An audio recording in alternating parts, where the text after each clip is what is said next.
Hey everyone! So I promised you all that I would start creating on YouTube consistently again. So here I go.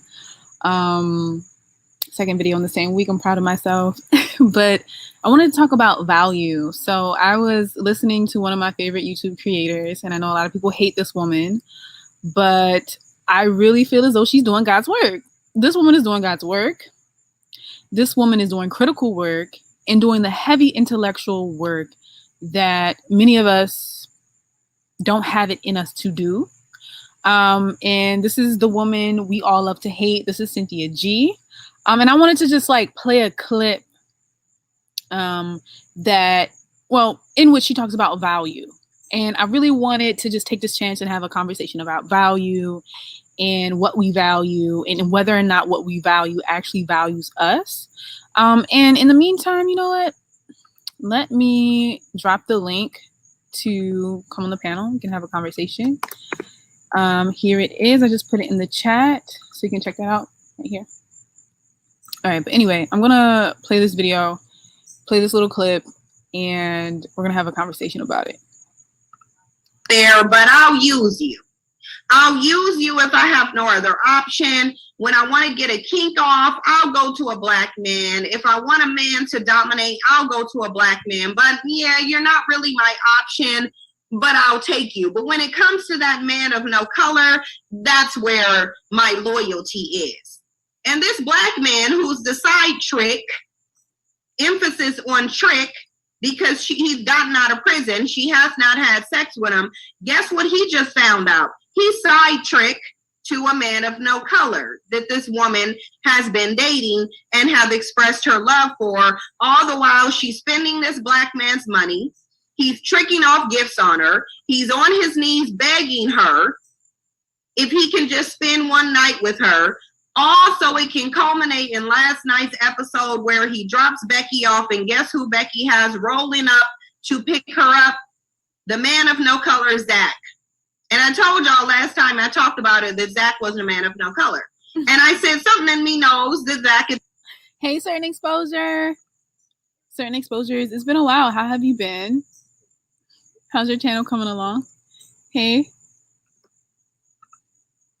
A man of no color. See, because she already said on this show, Zach wouldn't wait for her while she was in prison. Zach broke up with her when he realized she had a prison sentence. The virtual Scrum class is designed to be fun and interactive and engaging because these are the key ingredients to maximize learning. Because whiteness is not a hot commodity on a woman in the white community. It's not a hot commodity. They don't care about that. There's a ton of women of no color who are just as white as the next one. What do a white man care about that? He's not about to worship this woman because she possesses white skin. So when she got that 4-year bid, he said, hit me up when you get out. That's what that man of no color did. And then guess what she did? She got on a prison pen pal website, and there was some self-hating, white-obsessed black man who every time he mentions why he likes her, he mentions her European phenotype. So he's literally doing all of this because she is white. He is doing all of this because she's white. He made that very clear on the show. Whenever he talks about this woman, the first thing he mentions is her blonde hair, and he talks about how she bathed Barbie. Barbie is white. Okay, Barbie is code for white women. Do they have black Barbies now? Yeah, but they're relatively new. When Mattel made Barbie, they made them blonde hair, blue-eyed, big titties, little waist. Unrealistic.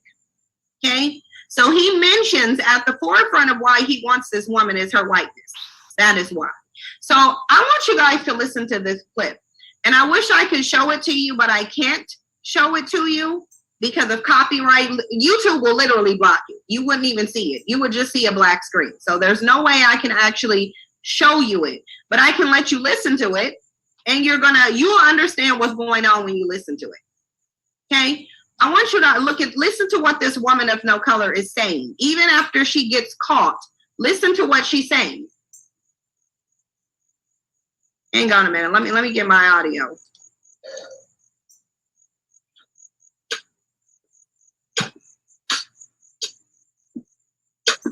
Mind you, let me pause it. Mind you, this is a week after she's gotten out of prison. He's constantly tricking off on her, buying her stuff. When she needed weave stitched in her hair, he went and paid the thousands of dollars for her to get the weave stitched in her hair. He's done bought her 3 pairs of Jordans. We already know how much Jordans cost.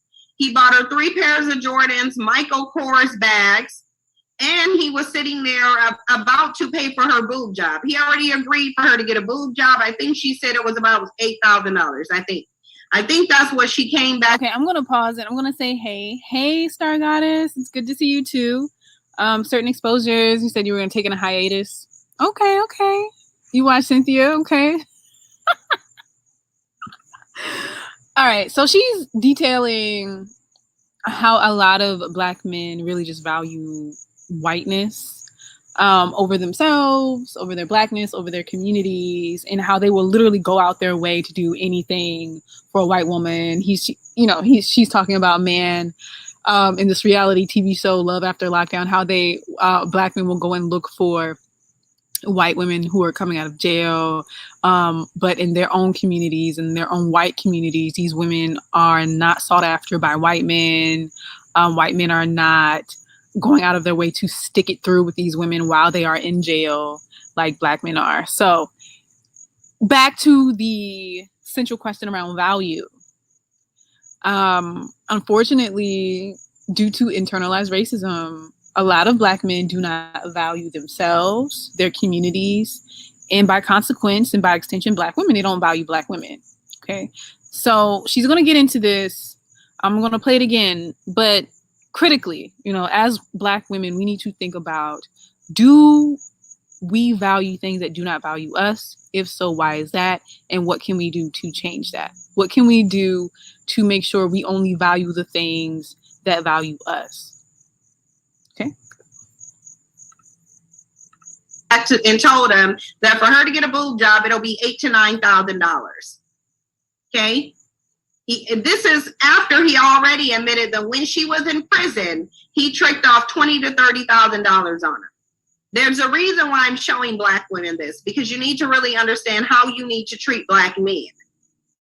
You place too much value on men who don't value you. It's really just what it is. Black men don't value Black women. They don't. They make it quite obvious they don't value you. This is why you can look on all of these shows like Married at First Sight, and you can see that clip where, imbalance again, all the Black men are on there saying, oh, I want anything other than a Black woman. When I settle down, I don't want it to be with a Black woman. Oh, I just want white women. Give me white. Black women are on Married at First Sight saying, oh, I don't want anybody but a Black man. Dark skin, chocolate, Black man. I've never been with anybody but a Black man. You see the imbalance? The imbalance is being displayed to you literally on national television. National television is... Okay, all right. So I'm going to pause it right here and just remove the screen share. So she talks about the imbalance, okay? She talks about the imbalance and the misplaced value a lot of Black women have on Black men. Not because Black men are not valuable, but because Black men do not value Black women in return. It's unreciprocated, right? So as Black women, we have to ask ourselves, is it smart for us to value a group of men who do not value us? Or should we be extremely selective with what we choose to place value on? And we need to be conditional with it, right? Like there needs to be a condition where if we value something, that something must in turn value us, and not with just words, but with actions. Do they invest in us? Do they prioritize us? Do they take care of us? Do they protect us? Do they work to maintain us, right? Maintain the community. If the answer to any of these questions is no, then they don't value you. Therefore, you should not value them. It's just that simple. It's really that simple. So I just wanted to show that quick Cynthia G clip to prompt some thinking and to encourage us to be a lot more selective with what we place our value on. Black women are very powerful. We produce. A lot of people have placed bets on us, especially Goldman Sachs in the last live. Real Deal Financial mentioned Goldman Sachs' $10 billion pledge to Black women and their entrepreneurial initiatives and endeavors. So you have large financial institutions recognizing the value of Black women, but Black women not recognizing the value of Black women. We sell ourselves short by valuing anything that doesn't value us. Hey, Jessica Hicks. Hey, girl. How are you? Everyone, you should go check out Jessica Hicks' channel. She's lovely. She's amazing. I'm about to get off.